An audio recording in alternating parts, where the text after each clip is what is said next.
Magandang hapon mga ka-happy hour. Narito ang mga balita para sa MBC TV Network News Update 4 PM edition. 10 piso na dagdag pasahe sa jeep ibabalanse sa mga commuter. Yan ang MBC TV Network News ni Kyle Bolias. Dadaan pa sa masusing konsultasyon mula sa iba't ibang stakeholder ang 10 pisong taas pasahe na hirit ng transport group na Piston. Ayon kay LTFRB Chairman Vigor Mendoza II, napapanahon na ang fare hike dahil bago pa man sumiklab ang tensyon sa Middle East na nagresulta sa serye ng mega oil price hike, mayroon ang nakabinbin na petisyon para itaas ang minimum fare sa mga pampasaherong jeep. Binigyang diin ni Mendoza na kailangan pag-aralan ang magiging epekto nito sa ekonomiya at kung kakayanin ba ito ng mga minimum wage earner. Kailangan pa namin inform ang OSG para mag-comment na rin po ang OSG sa bagay niyan.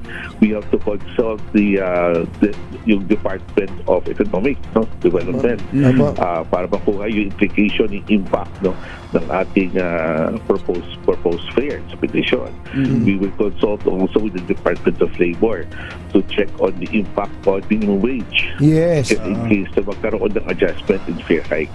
Una nang iginiit ng Piston na hindi sapat ang nagdaang rollback para mapunan ang ikinalugi ng mga tsuper dahil sa sunod-sunod na malakihang taas presyo sa langis. Samantala sa pag-arangkada naman ng service contracting program ng pamahalaan kahapon, dalawang problema agad ang nakita ng LTFRB. Una rito ay 40% ng mga kooperatiba ang wala pang bank account o e-wallet na nakapangalan sa kanilang grupo, habang may mga sasakyan naman na hindi pa rin narehistrado sa kasalukuyan.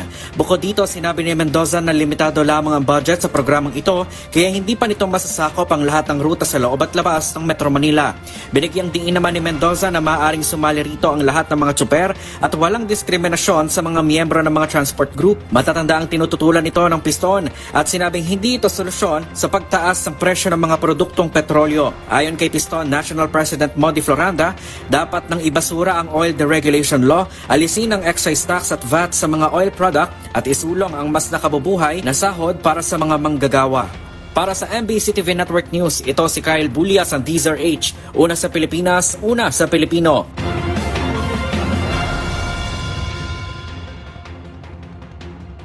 Samantala, VP Sara Duterte no-show pa rin sa ikatlong impeachment hearing sa House Justice Committee. Pinuna ni House Committee on Justice Chairperson Attorney Jervil Luistro ang muling hindi pagdalo ni Vice President Sara Duterte sa pagdinig ng komite kaugnay sa mga kasong impeachment nito. Ayon kay Luistro, ipagpapatuloy pa rin nila ang pagdinig pumunta man o hindi ang Vice Presidente.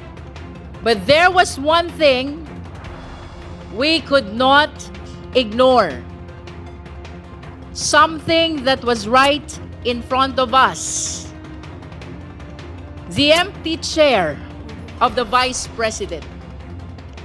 Wala po siya nitong nakaraan.